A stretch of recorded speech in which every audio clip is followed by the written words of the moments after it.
എന്നെ കരുതും എന്നും പുലർത്തും, എൻ്റെ ആവശ്യങ്ങളെല്ലാം അറിയും. ദുഃഖനാളിൽ കൈവിടാതെ തൻ്റെ ചിറകിൻ നിഴലിൽ മറയ്ക്കും. എന്നെ കരുതും എന്നും പുലർത്തും, എൻ്റെ ആവശ്യങ്ങളെല്ലാം അറിയും. ദുഃഖനാളിൽ കൈവിടാതെ തൻ്റെ ചിറകിൻ നിഴലിൽ മറയ്ക്കും. ആശ്രയിപ്പാൻ എനിക്കെന്നും സർവശക്തൻ കൂടെയുണ്ട്. തളരാതെ മരുഭൂവിൽ യാത്ര ചെയ്യും പ്രത്യാശയോടെ.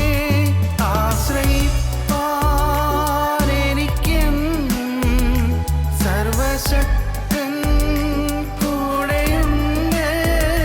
തളരാതെ മരുഭൂവിൽ യാത്ര ചെയ്യും പ്രത്യാശയോടെ.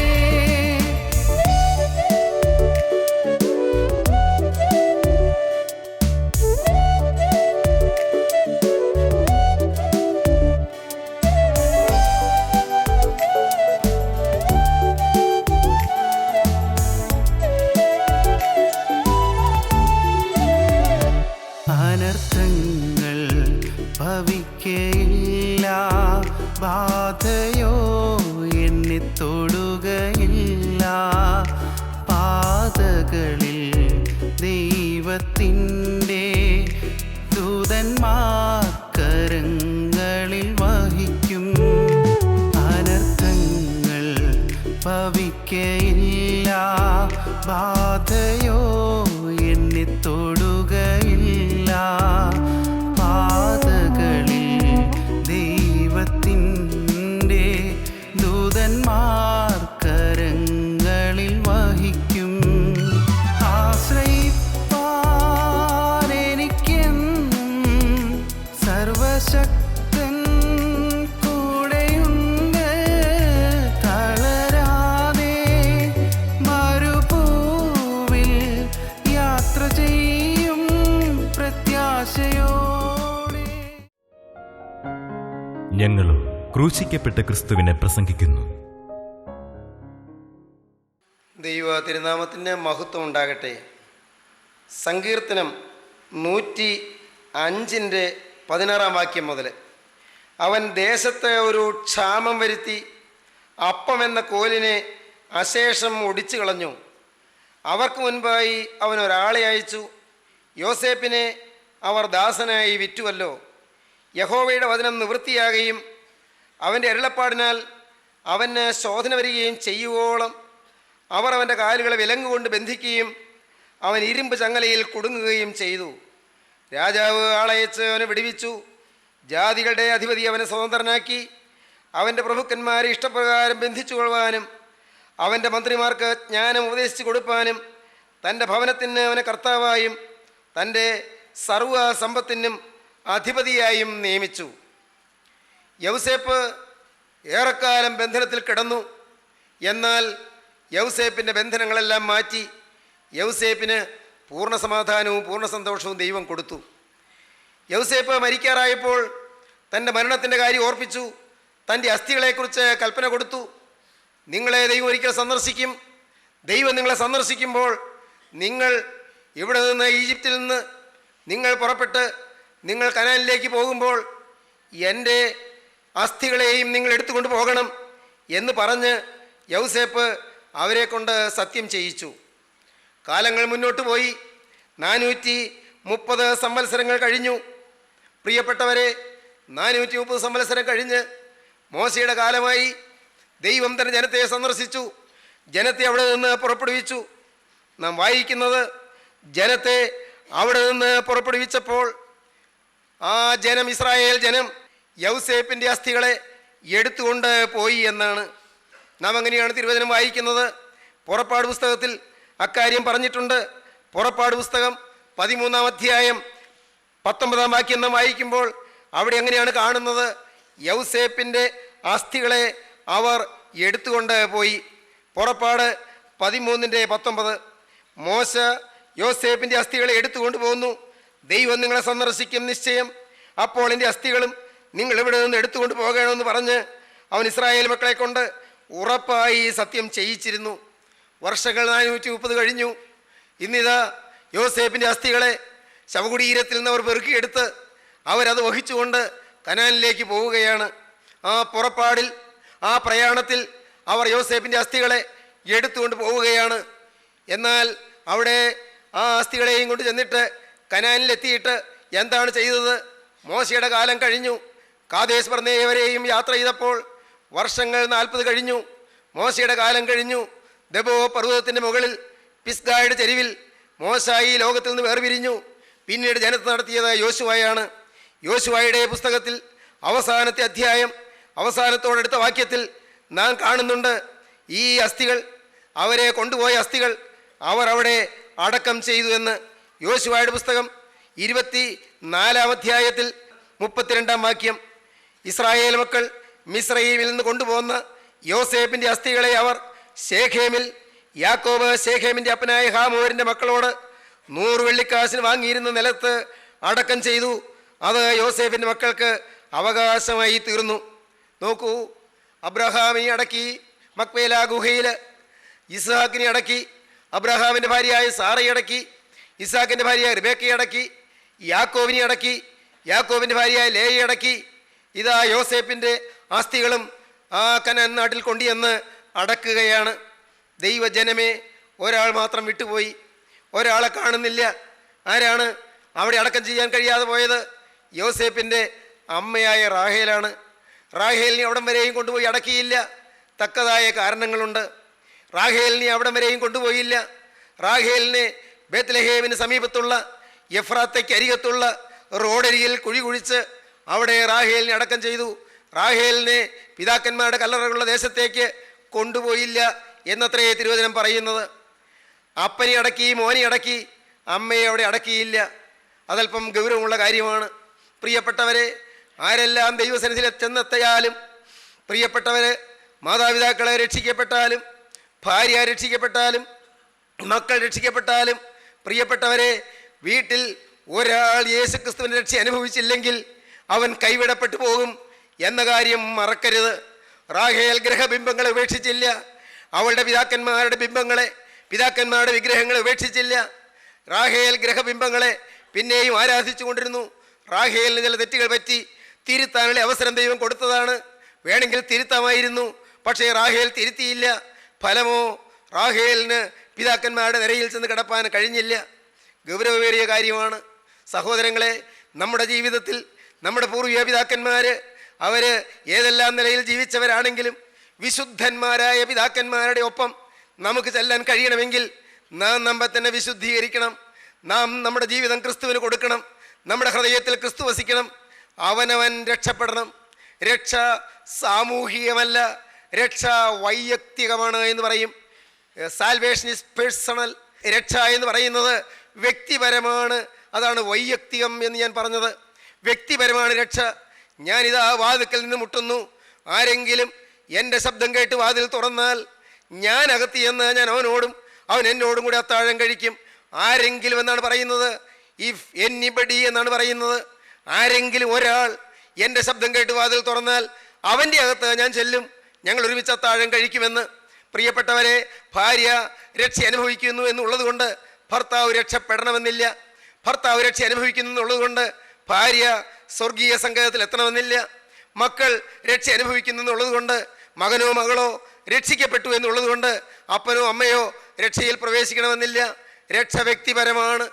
ആരെങ്കിലും എൻ്റെ ശബ്ദം കേട്ട് വാതിൽ തുറന്നാൽ ഞാൻ അകത്ത് ചെന്ന് ഞാൻ അവനോടും അവൻ എന്നോടും കൂടി അത്താഴം കഴിക്കും. വേണമെങ്കിൽ ഓർക്കാം, എൻ്റെ ഭർത്താവ് ഭക്തനാണ്, എൻ്റെ ഭർത്താവ് പാരിൽ പരദേശിയായ യാക്കോബാണ്, എൻ്റെ ഭർത്താവ് രക്ഷിക്കപ്പെട്ടവനാണ്, എൻ്റെ ഭർത്താവ് യഹോവയിൽ വിശ്വസിക്കുന്നവനാണ്, എൻ്റെ ഭർത്താവ് വിശ്വാസിയാണ്, എൻ്റെ മോൻ യൗസേപ്പ് ധന്യനാണ്, അവൻ വിശുദ്ധനാണ്, പ്രലോഭനങ്ങളെ ചെറുത്തു നിന്നവനാണ്, വിശുദ്ധി കൈമുതലാക്കിയവനാണ്, അവനും രക്ഷ അനുഭവിക്കുന്നവനാണ്.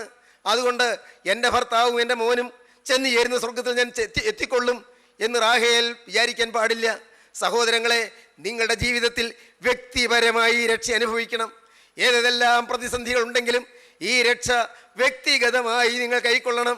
നിങ്ങൾ വ്യക്തിപരമായി യേശുവിനെ കർത്താവും രക്ഷിതാവുമായി സ്വീകരിക്കണം. ഓരോരുത്തരുടെയും ഹൃദയത്തിൻ്റെ വാതിൽക്കൽ മുട്ടുന്ന രക്ഷകനായ ക്രിസ്തുവിനെ നിങ്ങൾ വ്യക്തിപരമായി അനുഭവിക്കണം. അത് മറ്റുള്ളവർ അനുഭവിക്കുന്നു എന്നുള്ളത് കൊണ്ട് അത് നിങ്ങൾ അനുഭവിക്കുന്നതിന് അത് സഹായകമായേക്കാം, അത് നിങ്ങൾക്ക് ഉപകാരപ്രദമായേക്കാം, അത് നിങ്ങൾക്ക് മുഖാന്തരമായേക്കാം. പക്ഷേ രക്ഷ സ്വീകരിക്കുന്നത് നിങ്ങളുടെ സ്വന്തം കാര്യമാണ്. പ്രിയപ്പെട്ടവരെ, ദൈവത്തിൻ്റെ വലിയ നാമം മഹത്വപ്പെടട്ടെ. ഈ സമയത്ത് ഞാൻ വീണ്ടും എളിമയോടെ നിങ്ങളോട് ചോദിക്കുകയാണ്, വ്യക്തിപരമായി രക്ഷ നിങ്ങൾ അനുഭവിക്കുന്നുവോ? ഇതാ പരിശുദ്ധാത്മാവ് നിങ്ങളുടെ മധ്യത്തിൽ പ്രവർത്തിച്ച്, നിങ്ങളുടെ ഹൃദയത്തിൽ പ്രവർത്തിച്ച് നിങ്ങൾക്ക് ഓർമ്മ തന്നതായ ദൈവിക പ്രമാണങ്ങളെ നിങ്ങൾ അനുസരിച്ച് രക്ഷയുടെ കവാടത്തിങ്കൽ നിങ്ങൾ എത്തിയോ? രക്ഷയുടെ ദേശം നിങ്ങൾ സ്വായത്തമാക്കിയോ? നിങ്ങൾ കൈവശമാക്കിയോ? അവകാശ ദേശം നിങ്ങൾ സ്വന്തമാക്കിയോ? കർത്താവായ യേശു ക്രിസ്തുവിനെ നിങ്ങളുടെ സ്വന്തം രക്ഷിതാവായി നിങ്ങളുടെ ഹൃദയത്തിൽ പ്രതിഷ്ഠിക്കുവാൻ നിങ്ങൾക്ക് കഴിഞ്ഞുവോ? യേശുവിനോട് ചേർന്നുള്ള ആ ജീവിത ബന്ധത്തിനുള്ള ഭാഗധേയം പ്രിയപ്പെട്ടവരെ നിങ്ങൾക്ക് ലഭിച്ചുവോ? ഓർക്കുവീൻ, രക്ഷ വ്യക്തിപരമാണ്. യൗസേപ്പ് അവൻ്റെ ജീവിതത്തിൽ ഇതാ അന്ന് അവൻ പറഞ്ഞിരുന്ന പ്രകാരം, അവൻ ഫലമേൽപ്പിച്ചിരുന്ന പ്രകാരം, അവൻ്റെ ജീവകാലത്ത് അവൻ സഹോദരന്മാരെ ഫലമേൽപ്പിച്ചിരുന്ന പ്രകാരം അങ്ങ് ആ കനാൻ നാട്ടിൽ അവൻ്റെ അസ്ഥികൾ എടുത്തു കൊണ്ടുപോയി അവിടെ കൊണ്ടുപോയി അടക്കം ചെയ്തു. പിൽക്കാലത്ത് ദാവീദ് അതിനെക്കുറിച്ച് പറയുകയാണ്. എന്താണ് ദാവീദ് പറയുന്നത്?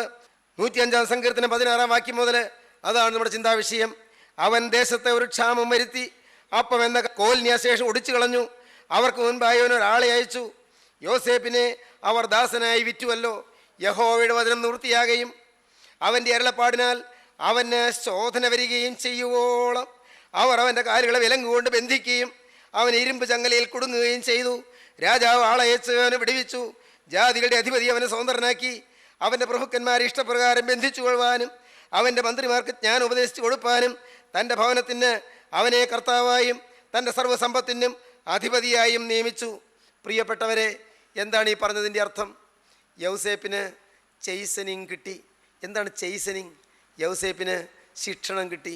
യൗസേപ്പിൻ്റെ ജീവിതത്തിൽ ദുരിതങ്ങളെ നേരിടേണ്ടി വന്നു. അതാണ് ഇവിടെ പറയുന്നത്. യഹോവയുടെ വചനം നിവൃത്തിയാകുകയും അവൻ്റെ അരുളപ്പാടിനാൽ അവന് ശോധന വരികയും ചെയ്യുവോളം അവർ അവൻ്റെ കാലുകളെ വിലങ്ങുകൊണ്ട് ബന്ധിക്കുകയും അവൻ ഇരുമ്പ് ചങ്ങലയിൽ കുടുങ്ങുകയും ചെയ്തു.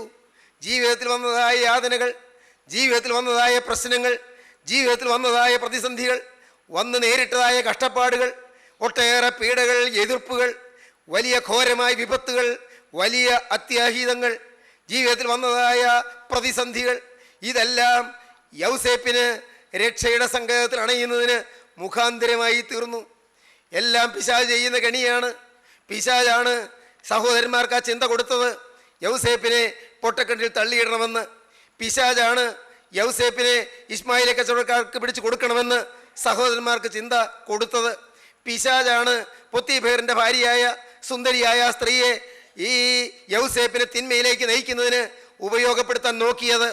ആ സ്ത്രീയുടെ പ്രലോഭനത്തിന് വഴങ്ങിയില്ല. സഹോദരന്മാരെ കൊല്ലാൻ നോക്കിയെങ്കിലും കൊല്ലാൻ കഴിഞ്ഞില്ല. അവിടെയെല്ലാം പിശാച് വെച്ച കണികൾ ദൈവം തട്ടിമാറ്റി. അവിടെ നിന്നെല്ലാം യൗസേപ്പിനെ കൊണ്ടുപോയി 13 നീണ്ട കൊല്ലത്തെ കാരാഗ്രഹവാസം, കൽത്തുറുങ്കിലെ യാതനാഭരിതമായ ജീവിതം. അത് ശോധന വരുന്ന കാലങ്ങളാണ്. ദൈവവൈതലേ, ഇന്ന് നീ കഷ്ടപ്പാടിൽ കൂടി പോവുകയാണോ? മകനെ, ഇന്ന് അടിക്കടി ദുരിതം നിനക്ക് വരികയാണോ? നിൻ്റെ കുടുംബത്തിൽ നീ ഒറ്റപ്പെട്ടു പോവുകയാണോ? നിൻ്റെ ജോലി സ്ഥലത്ത് സകലരും നിന്നെ വെറുക്കുകയും നിന്നെ അറപ്പോടെ നോക്കുകയും ചെയ്യുകയാണോ? നീ പ്രവർത്തിക്കുന്നിടത്ത് പലരും നിൻ്റെ എതിരാളികളായി പ്രവർത്തിക്കുകയാണോ? നിൻ്റെ സ്വന്തം ഭവനത്തിൽ തന്നെ നീ ആർക്കും വിലകെട്ടവനായി പോവുകയാണോ? മകളെ, നിൻ്റെ ഭർത്താവിന് നിന്നെ വിലയില്ലാതായി പോവുകയാണോ? ഭർത്താവിന് നിന്നെ ഒരു മാനവുമില്ലാതിരിക്കുകയാണോ? ആ മനുഷ്യന് നിന്നെ സ്നേഹമില്ലാതിരിക്കുകയാണോ? ഭർത്താവിൻ്റെ സ്നേഹത്തിന് വേണ്ടി മകളെ നീ കൊതിക്കുകയാണോ?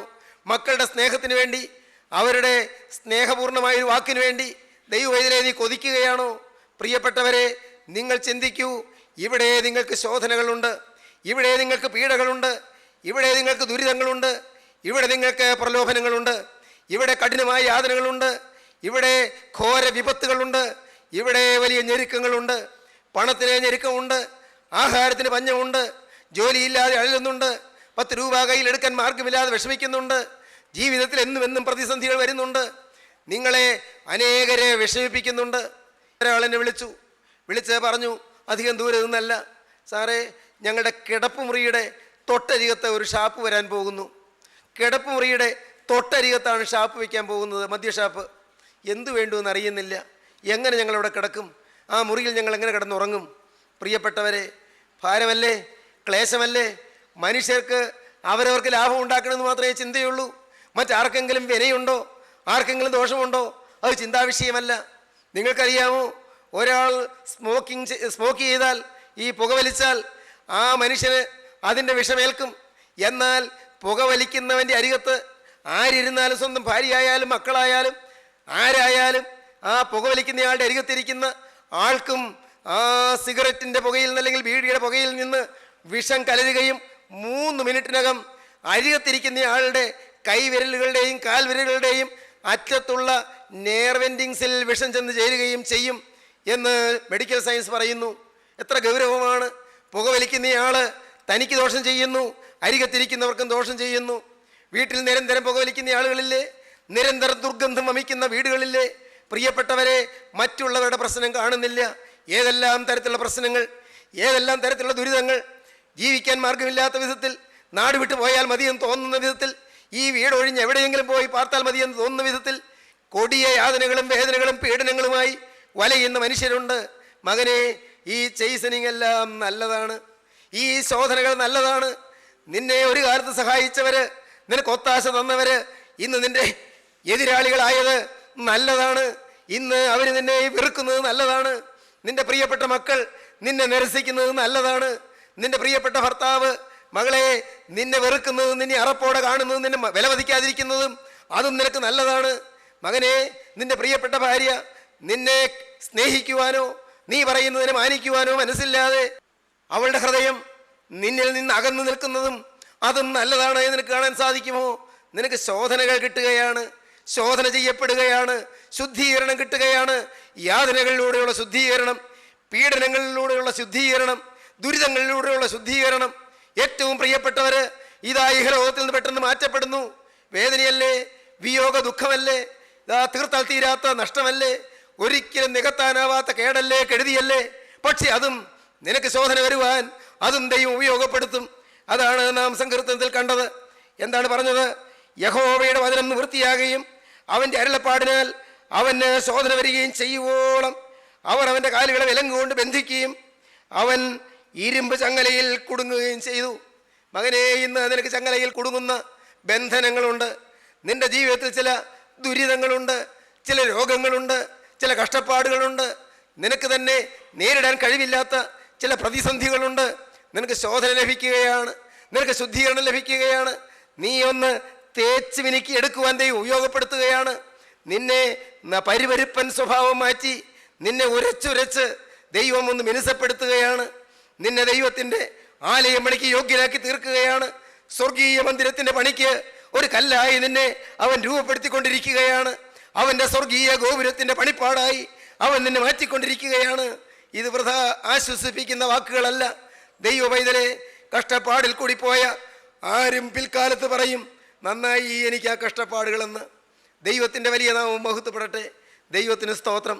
സഹോദരങ്ങളെ, ദുരിതങ്ങളിൽ കൂടി പോയവർ, കഷ്ടപ്പാടുകളും യാതനകളും വേദനകളും ഞെരുക്കങ്ങളുമായി വലഞ്ഞവർ, ദൈവത്തിൻ്റെ വലിയ നാമം മഹത്വപ്പെടട്ടെ.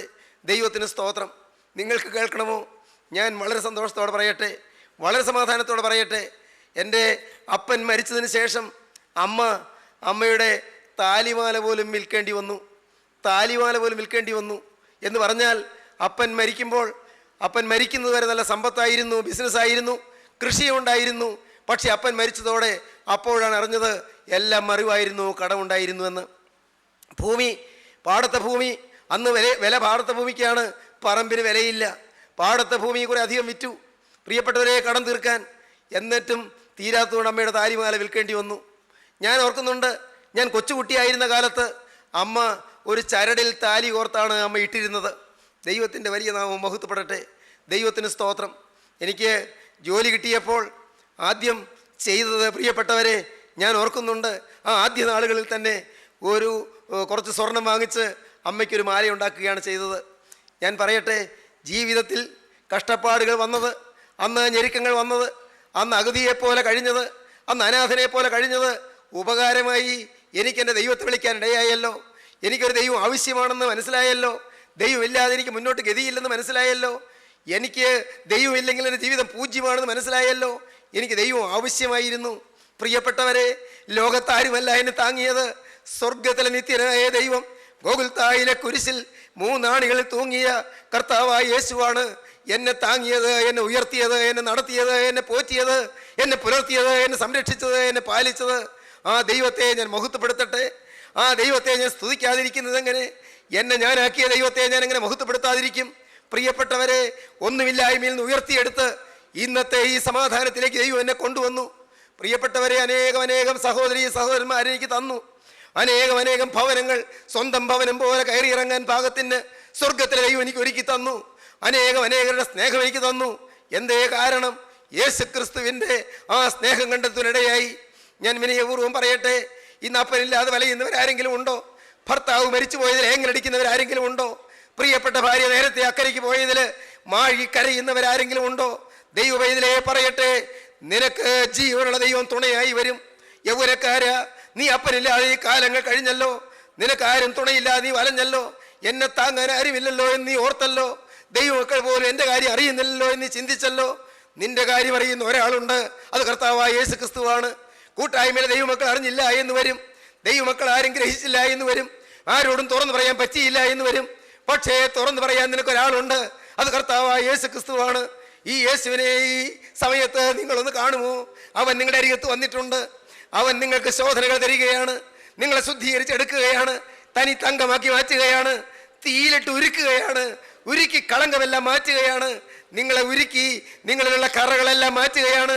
അവൻ ഉരുക്കി നിങ്ങളെ തേജോമയനാക്കി മാറ്റുകയാണ്, വിശുദ്ധനാക്കി തീർക്കുകയാണ്. എന്തോ ഒരു ഭാഗ്യം പ്രിയരെ. ഇന്ന് കഷ്ടത വരുമ്പോൾ ഇന്ന് നമുക്ക് പ്രയാസമാണ്. അയ്യോ, ഞാനിതിനെ എങ്ങനെ സഹിക്കുമെന്നാണ് ചിന്തിക്കുന്നത്. മകനെ നിരാശപ്പെടേണ്ട, മകളെ നിന്റെ പ്രത്യാശ കൈവിടിയണ്ട. എങ്ങനെ ഇതിനെ ഞാൻ ഫേസ് ചെയ്യുമെന്ന് നീ ഇന്ന് വലയേണ്ട. നിനക്ക് നാളുകൾ കഴിഞ്ഞ് തിരിഞ്ഞു നോക്കുമ്പോൾ നന്നായി എന്ന് പറയാൻ കഴിയും. ഞാൻ കഷ്ടതയിലായിരുന്നത് എനിക്ക് ഗുണമായി എന്നാണ് നാം വായിക്കുന്നത്. സങ്കീർത്തനക്കാരനായ ദാവീദ് പറയുന്നത്, ഞാൻ കഷ്ടതയിലായിരുന്നത് എനിക്ക് ഗുണമായി എന്ന്.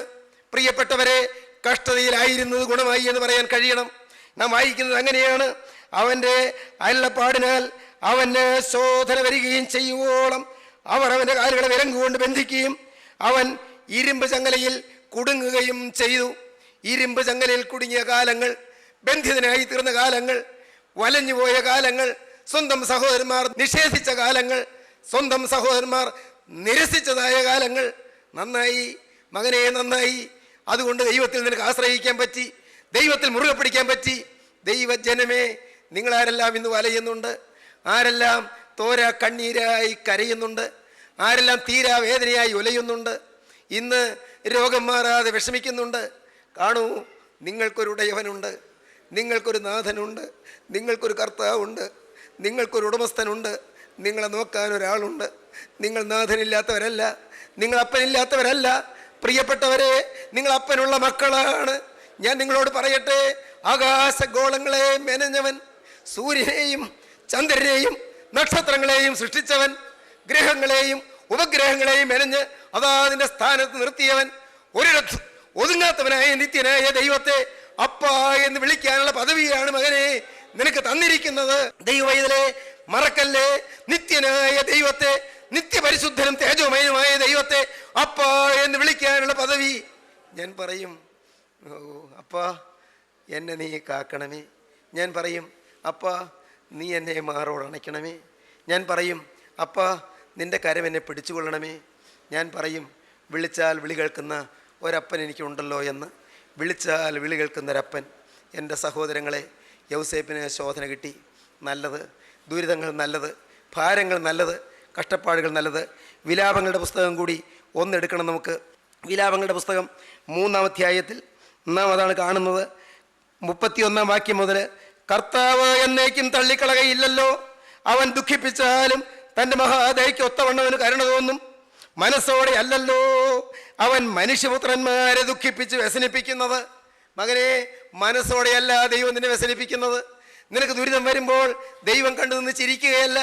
നിനക്ക് യാതന വരുമ്പോൾ, നിനക്ക് പട്ടിണി വരുമ്പോൾ, നിനക്ക് കടം വരുമ്പോൾ, നിനക്ക് പ്രശ്നങ്ങൾ വരുമ്പോൾ, പ്രതിസന്ധികൾ നിന്റെ ജീവിതത്തിൽ ആഞ്ഞ് തിമിർത്തുയർന്നു വരുമ്പോൾ ദൈവം നോക്കി നിന്ന് രസിക്കുകയല്ല. നിത്യനായ ദൈവം കണ്ണുനീർ വാർത്തുകൊണ്ട് എങ്ങനെ നിന്നെ വിടുവിക്കേണ്ടുവെന്ന് നോക്കിക്കൊണ്ട് നിൽക്കുകയാണ്. മനസ്സോടെ അല്ലല്ലോ അവൻ മനുഷ്യപുത്രന്മാരെ ദുഃഖിപ്പിച്ച് വ്യസനിപ്പിക്കുന്നത്. പ്രിയപ്പെട്ടവരെ, യെരമ്യാ പ്രവാചകന്റെ പുസ്തകം 31-ാം അധ്യായം അതിൻ്റെ 20-ാം വാക്യം, എഫ്രയീമിന്റെ വാത്സല്യപുത്രനോ ഓമനക്കുട്ടിയോ, ഞാൻ അവന് വിരോധമായി സംസാരിക്കുമ്പോഴൊക്കെയും അവനെക്കുറിച്ച് എൻ്റെ മനസ്സിൽ സ്ഥായി തോന്നുന്നു. അതുകൊണ്ട് എൻ്റെ ഉള്ളവനെ ചൊല്ലി ഉരുകുന്നു. ഞാൻ അവനോട് കരുണ കാണിക്കുമെന്ന് യഹോവയുടെ അരുളപ്പാട്.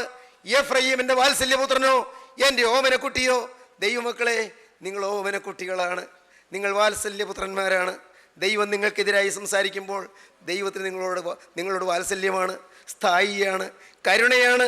എഫ്രയീമിന്റെ വാത്സല്യപുത്രനോ ഓമനക്കുട്ടിയോ, ഞാൻ അവന് വിരോധമായി സംസാരിക്കുമ്പോഴൊക്കെയും അവനെക്കുറിച്ച് എൻ്റെ മനസ്സിൽ സ്ഥായി തോന്നുന്നു. അതുകൊണ്ട് എൻ്റെ ഉള്ളവനെ ചൊല്ലി ഉരുകുന്നു. ഞാൻ അവനോട് കരുണ കാണിക്കുമെന്ന് യഹോവയുടെ അരുളപ്പാട്. സഹോദരങ്ങളെ, ഒരു നിമിഷം നിങ്ങളെ തന്നെ കാണുവീൻ. നിങ്ങളുടെ കണ്ണുകളെ നിങ്ങൾ അടയ്ക്കുവീൻ. നിങ്ങളുടെ തലകളെ നിങ്ങൾ താഴ്ത്തുവീൻ. നിങ്ങൾ ഈ വാക്കുകളെ കേൾക്കുമ്പോൾ ദൈവം നിങ്ങളോട് ക്രൂരമായി ഇടപെട്ടെന്ന് തോന്നുന്നുണ്ടോ? ദൈവം നിങ്ങളോട് നിഷ്ഠൂരമായി ഇടപെട്ടെന്ന് തോന്നുന്നുണ്ടോ? ദൈവം കഠിനാണെന്ന് തോന്നുന്നുണ്ടോ? അല്ല മകളെ, അല്ല മകനെ, അല്ല ദൈവവൈതലേ. ദൈവം കഠിനല്ല, ദൈവം ക്രൂരനല്ല. അവൻ സ്നേഹനിധിയാണ്. അവൻ നിന്നോട് വാത്സല്യമാണ്. അവൻ നിന്നോട് സ്ഥായിയാണ്. അവൻ നിന്നോട് കരുണയാണ്. നിന്നെ ശുദ്ധീകരിക്കുകയാണ്. ദൈവരാജ്യത്തിന് കൊള്ളാകുന്നവനായി നിന്നെ ഉരുക്കിയെടുക്കുകയാണ്. നിന്നെ തനി തങ്കമാക്കി മാറ്റുകയാണ്. നിന്നെ തീയിലിട്ട് ഊതിക്കഴിച്ച് നല്ല ശോഭയുള്ള തനിത്തങ്കമാക്കി മാറ്റി നിന്നെ തന്റെ പണിപ്പാടാക്കുവാൻ അവൻ ഉദ്യമിച്ചു കൊണ്ടിരിക്കുകയാണ്. അവൻ അധ്വാനിക്കുകയാണ്. ഇപ്പോൾ നിങ്ങളുടെ ജീവിതം ക്രിസ്തുവിന് കൊടുക്കുവീൻ. ദൈവത്തോട് വാക്ക് പറയുവീൻ. ദൈവകരങ്ങളിലേക്ക് നിങ്ങൾ ഏൽപ്പിപ്പീൻ. ദൈവത്തോട് നിങ്ങൾ ഉടമ്പടി ചെയ്യുവീൻ. കർത്താവേ, ഇന്നു മുതൽ ഞാൻ നിന്റെ വക യേശുവിന് വാക്ക് കൊടുക്കുവീൻ. യേശുവേ, നീ എനിക്ക് വേണ്ടി ക്രൂസിൽ മരിച്ചു. ഇന്നു മുതൽ ഞാൻ നിന്റെ വക യേശുവിന് വാക്ക് കൊടുക്കുവീൻ. യേശുവിനോട് ഉള്ളം തുറന്ന് പറയുവീൻ. യേശുവേ, നീ എനിക്ക് വേണ്ടി ക്രൂസിൽ മരിച്ചതിനാൽ ഇന്നു മുതൽ ഞാൻ നിനക്കായി ജീവിക്കും. യേശുവിന് വാക്ക് കൊടുത്തുകൊണ്ട് തങ്ങളെ തന്നെ സമർപ്പിപ്പീൻ. നമുക്ക് പ്രാർത്ഥിക്കാം. കരുണയുള്ള ദൈവമേ, നിന്റെ സന്നിധിയിൽ തീരുമാനമെടുത്ത ഈ മക്കളെ എല്ലാം അനുഗ്രഹിക്കണമേ. ഈ പ്രിയപ്പെട്ടവരുടെ മേൽ അവിടുത്തെ ആണിപ്പാടുള്ളവരും വരണമേ. എല്ലാവരെയും വാഴ്ത്തണമേ. ദുഃഖങ്ങൾ അകറ്റണമേ. രോഗങ്ങൾ മാറ്റണമേ. പൈശാചിക ബന്ധനങ്ങൾ അഴിക്കണമേ. ഭൂതബാധകൾ നീക്കണമേ. കുടുംബശാന്തി നൽകണമേ. കുടുംബ സമാധാനം പ്രദാനം ചെയ്യണമേ. കടബാധ്യതകൾ നീക്കണമേ. ആവശ്യഭാരങ്ങൾ അവിടെ ഏറ്റെടുക്കണമേ. എല്ലാവരെയും വാഴ്ത്തണമേ. എല്ലാവരെയും അനുഗ്രഹിക്കണമേ. തിരുനാമം മഹത്വപ്പെടുത്തണമേ. രാജാധിരാജനായ യേശുക്രിസ്തുവിന്റെ അതിശ്രേഷ്ഠമായ നാമത്തിൽ താഴ്മയോടെ പ്രാർത്ഥിക്കുന്നു. അപ്പ കൃപയോടെ കേൾക്കുമാറാകണമേ. ആമീൻ.